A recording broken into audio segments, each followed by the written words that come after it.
where are they going? They mentioned a mage and... a name? So, Mr. Varka, are you acquainted with this Nicole? Or should I call her Mage N? Not really.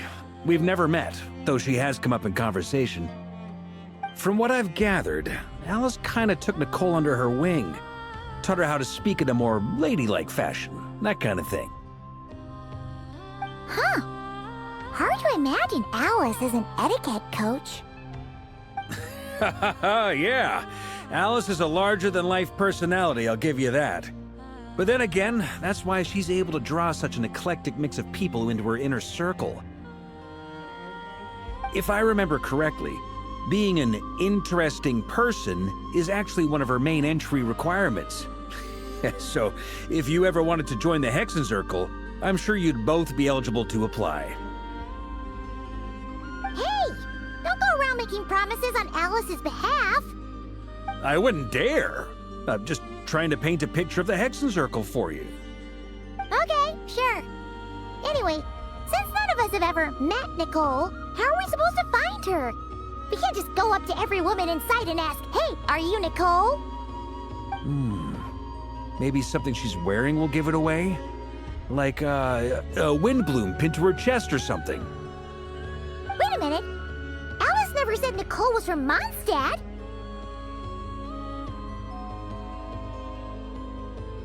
Oh, true. That would be... this young lady, then?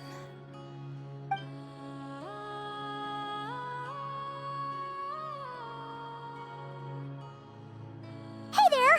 Sorry to disturb you, but... are you Miss Nicole?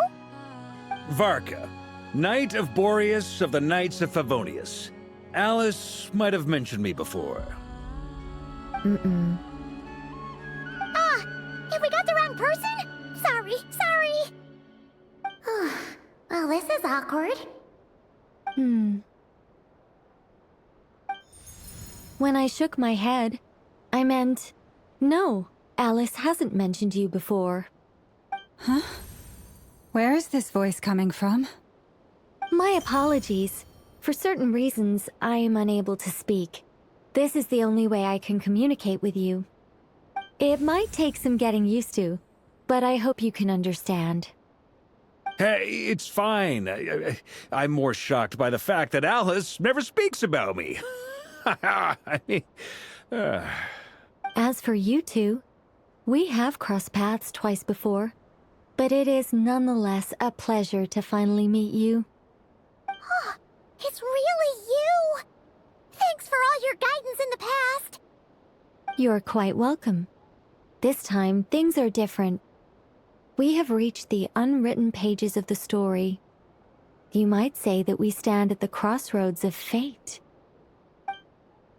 Now then, allow me to formally introduce myself. My name is...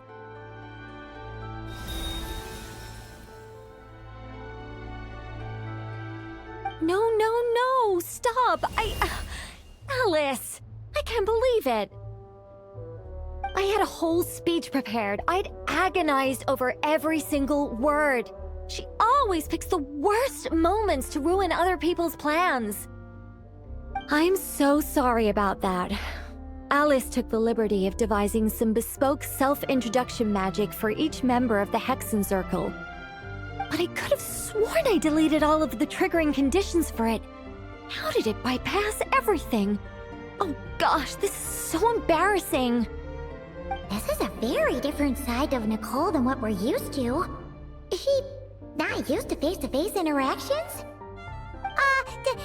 Don't worry about it. We've seen that introduction magic once already, so it wasn't too much of a shock. Please go on, Miss Nicole. We'd love to hear what you have to say, or... well, communicate. Huh? Are they talking to this lady? But...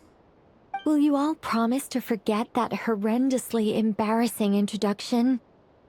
sorry, embarrassing. When?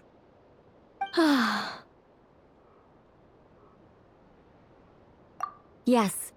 My name is Nicole, and I am one of a very few angels who have retained both their preferred form and their power. The Traveler and Paimon should be no strangers to this concept. There is another of our kind in Natlan. They call her the Lord of the Night. Alright! Paimon remembers her! Yes. Well, I have retained more of my power than she. It's because I don't have a long-term duty to fulfill. To be more specific... no. We'll be here all day if I get into the specifics. Moving on. If I'm not mistaken, you are here because you wish to learn how one might reach the moon beyond the sky. That's right. Is that something you can give us any guidance on? Yes, I do know a way. It began with the Hyperboreans, who lived after the War of Funerary Flame. Blank looks. Maybe I should start with the background of the war. Or maybe not. It shouldn't be an issue. I'll fill in the gaps for you when we have more time. Anyway, after that war ended, the three moons retreated to beyond the false sky. The Hyperboreans were humans I once aided. They accepted the civilization and creations bestowed upon them by the angels. But despite accepting many blessings of the angels, many among them still held on to their faith in the moons. They were reluctant to accept the new order. Even after the War of Funerary Flame, they sought to contact the moon goddesses beyond the sky and receive their guidance. But all three had passed away by that point.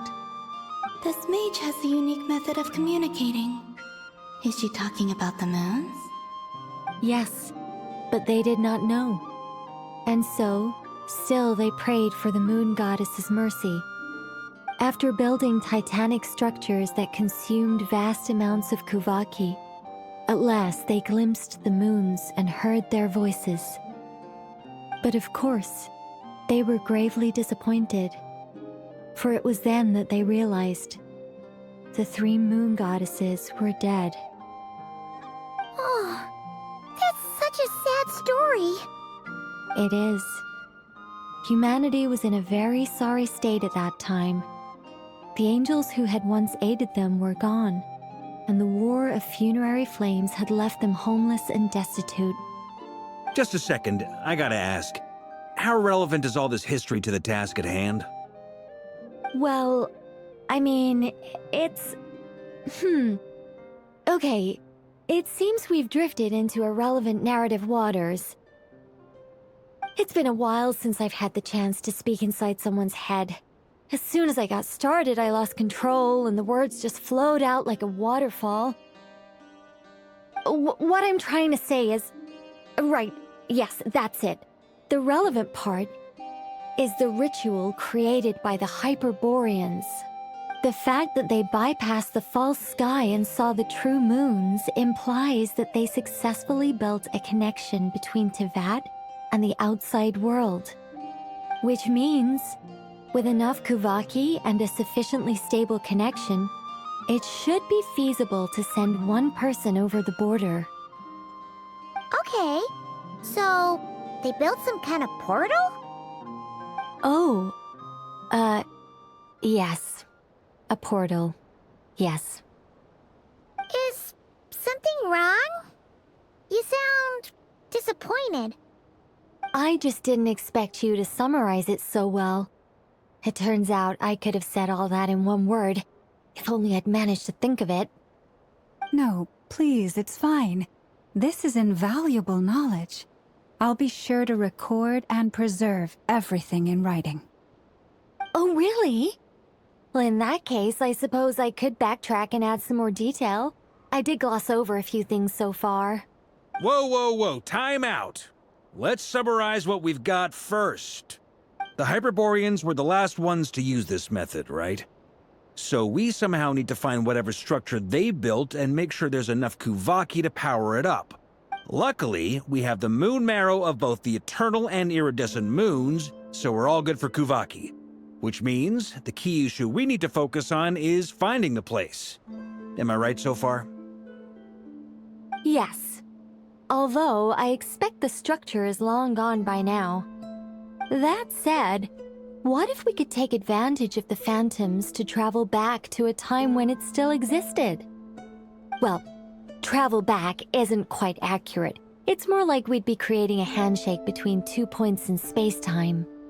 We wouldn't even have to pick a time when it still existed. It could just be a time when it still appeared in phantom form via projection, or we could project our own phantoms, fold them together,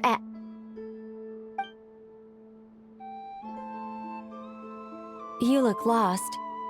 Was that too hard to follow?